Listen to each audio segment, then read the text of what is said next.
సేనతో సేనాని. మరి ఎన్నాళ్ళ నుంచి సేనతో మరి సేనాని లేడేమో. పేరు చాలా బాగుంది కదా! టైటిల్. ఎందుకంటే సినిమా బ్యాక్‌గ్రౌండ్ ఉన్నటువంటి రాజకీయ పార్టీ జనసేన కాబట్టి కాస్త టైటిల్సు, ఈవెంట్సు కాస్త డిఫరెంట్‌గా ఉంటాయి. కొద్దిగా బావుంటాయి కూడా. ఎందుకంటే సినిమా బ్యాక్‌గ్రౌండ్ ఉండటం వల్ల. సో, నేను చెప్పాలనుకుంటది ఏంటంటే సేనతో సేనాని 3 రోజుల పాటు విశాఖపట్నంలో నిన్న ప్రాథమికంగా శాసనసభ్యులతోనూ, శాసనమండలి సభ్యులతోనూ, మంత్రులతోనూ మాట్లాడారు. వారికి కొంత దిశానిర్దేశం చేశారు. ఎమ్మెల్యేలను హెచ్చరించారు కూడా.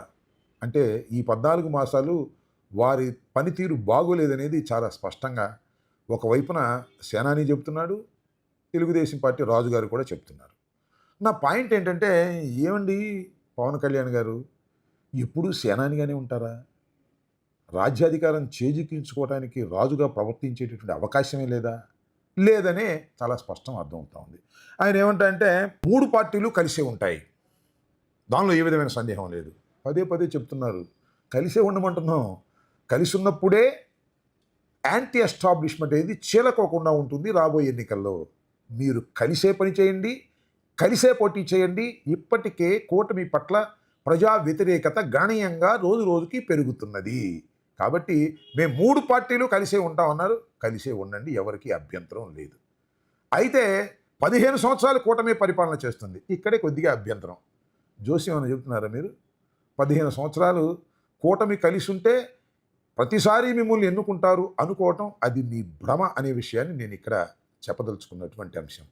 దానితో పాటు సేనానిగా మీరు ఉండటం కంటే మీ పార్టీ నాయకులు, మీ పార్టీ కార్యకర్తలు, మరి ముఖ్యంగా కాపు సోదరులు మీరు సేనానిగా ఉంటే నచ్చటం లేదు సార్. రాజుగా ఉండండి అనేది వారు కోరుకుంటున్నారు. నేను రాజుగా ఉండే ప్రశ్నే లేదు. చంద్రబాబు నాయుడు గారి రాజ్యంలో సేనాధిపతిగా ఉంటాను, అహర్నిశలు కష్టపడతాను, శత్రువుల మీద దాడి చేస్తాను, అంతే తప్ప నేను రాజునయ్యే అవకాశం లేదు. 15 సంవత్సరాలు చంద్రబాబు నాయుడు గారు ముఖ్యమంత్రిగా ఉంటే నేను సేనానిగానే ఉంటాను అని మీరు చెప్పటం పట్ల అంతగా సంతృప్తిగా లేరు. ఎవరు? మేము కాదు, ప్రజలు కాదు. మీ జన సైనికులే, మీ వీర మహిళలే, మీ కాపు సోదరులే సంతృప్తిగా లేరు అనే విషయాన్ని మీరు కాస్త గ్రహిస్తే మంచిది. గ్రహించం, మా ఇష్టం అంటే మీ ఇష్టం. ఎవరేం చేస్తారు? ఏం చేయలేరు. కాబట్టి అది సేనతో సేనాని సంగతి. మీకు అధికారం వచ్చింది కదా, ఈ రాష్ట్రానికి 14 మాసాలు మీరు ఉప ముఖ్యమంత్రిగా పనిచేశారు కదా. సుగాలి ప్రీతి వ్యవహారం ఏంటి సార్? ఈ విషయంలో మీరు ఎందుకు మాట మారుస్తున్నారు? సుగాలి ప్రీతి వ్యవహారాన్ని బయటకు తీసుకొచ్చింది మీరే. సుగాలి ప్రీతి విషయం దయచేసి రాష్ట్ర పోలీసులుగా విశ్వాసం లేకపోవడం కాదు, న్యాయం జరగలేదు కాబట్టి ఇప్పటికైనా సరే, ఆల్రెడీ నేను ఎస్పీ గారు మాట్లాడాలని తెలిసి వచ్చింది నాకు. సిబిఐకి దీన్ని అప్పచెప్పడం. 14 సంవత్సరాల బాలిక దారుణంగా మరణించింది. అది హత్య అన్నారు, రేప్ అన్నారు, గందరగోళం చేశారు. దీని మీద మీరు సుగాలి ప్రీతి తల్లి గారిని, ఆమె కూడా హ్యాండిక్యాప్డ్, ఆమెకి ఎంతో ఆసరాగా ఉన్నానని చెప్పారు. ప్రభుత్వం మీద పోరాడతానన్నారు. మా ప్రభుత్వం వస్తే మొదటి కేసు ఇదేను అన్నారు. ఏమైంది సార్? ఏం చేస్తున్నారు మీరు? మీరు అధికారంలోకి వచ్చి 14 మాసాలు అయింది కదా. సుగాలి ప్రీతికి ఏదైనా న్యాయం చేసే కార్యక్రమం మీరు చేస్తున్నారా? చేయకపోగా జగన్మోహన్ రెడ్డి గారి మీద పడుతున్నారని నాకు అర్థం కాలేదు. సిబిఐ ఎంక్వైరీకి వేస్తే సిబిఐ ఆ ఎంక్వైరీని స్వీకరించకపోతే అది జగన్మోహన్ రెడ్డి గారు తప్ప. ఇవాళ నేను చెప్తున్నా, సిబిఐ ఎంక్వైరీ వేయించేటటువంటి శక్తి మీకుంది. మాట్లాడితే ప్రధానమంత్రి గారు నా చేతిలో ఉన్నారని చెప్తున్నారు కదా. కేంద్ర ప్రభుత్వం కూడా మీ చేతిలో ఉంది కదా. సిబిఐ ఎంక్వైరీని ముందుకు నడిపి సుగాలి ప్రీతి కేసులో ఉన్నట్టు నేరస్తులను పట్టుకొని శిక్షించే బాధ్యత నుంచి ఎందుకు పారిపోతున్నారు? అప్పుడు ఏం చెప్పారండి మీరు? ఊగిపోయారు. సుగాలి ప్రీతికి న్యాయం జరిగేంత వరకు నేను విశ్రమించనన్నారు. అప్పుడు ఉన్న మా ప్రభుత్వం గురించి అనేక రకాలుగా మాట్లాడారు. ఇవాళ మీకు అధికారం వచ్చింది సార్. ఇక్కడే కాదు, కేంద్రంలో కూడా మీకు అధికారం ఉంది. సుగాలి ప్రీతి గురించి పట్టించుకోకుండా పోతున్నారు. ఏమంటారండి?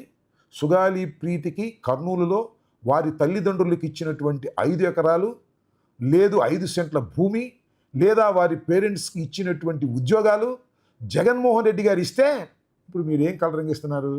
నా పోరాటం వల్ల ఇవన్నీ వచ్చాయని చెప్తున్నారు తప్ప, మీ అకౌంట్లో వేసుకునే కార్యక్రమం చేస్తున్నారు తప్ప, సుగాలి ప్రీతి తల్లి ఆవేదనను అర్థం చేసుకోలేకపోతున్నారు. మీరు తప్పుకుపోతున్నారు, పారిపోతున్నారు. దీన్ని బట్టి అర్థమవుతుంది ఏమిటంటే, సేనాని గారి మాటలు కోటలు దాటుతాయి తప్ప గడప కూడా దాటదు అనేది చాలా స్పష్టంగా అర్థమవుతున్నది. దీనికి నన్నేం చేయమంటారనేటువంటి మాట మీరు మాట్లాడుతున్నారు. అధికారంలో ఉండి అక్కడ బీజేపీలో భాగస్వాములుగా ఉన్నారు. రాష్ట్ర ప్రభుత్వం మీకు ఏకఛత్రాధిపత్యంగా ఉంది. అయినా సాక్ష్యాలను తారుమారు చేశారు అంటున్నారు. తారుమారు చేస్తే సిబిఐ ఎంక్వైరీ ఎంచండి, వాటిని లైన్లో పెట్టండి. ఇచ్చిన వాగ్దానం మీద నిలబడకోకుండా పారిపోతున్నారే, ఇది మీకు ధర్మమా, న్యాయమా? ఇదేనా మీరు మహిళల పట్ల చూపించేటటువంటి బాధ్యత? అందరూ నవ్వుకుంటున్నారు. సుగాలి ప్రీతి వ్యవహారాన్ని మీరే బయటకు తీసుకొచ్చారు. మీరు బయటకు తీసుకొచ్చి మీరు అధికారంలోకి వచ్చినప్పుడు మాత్రం తప్పుకుపోయే పనిలో మీరున్నారు. అదేమంటే పళ్ళుండ చెట్టుకే రాళ్ళు వేస్తారు. ఇలాంటి మాటలు చెప్తున్నారు. ఇది చాలా దురదృష్టకరమైనటువంటి పరిణామం. సేనాని గారు, అసలు మీరు ఉప ముఖ్యమంత్రిగా సుగాలి ప్రీతి కేసుని తేల్చకోకుండా ఒక్క క్షణం కూడా కొనసాగే అర్హత మీకు లేదనే విషయాన్ని మీ అంతరాత్మను అడిగి తెలుసుకోండి.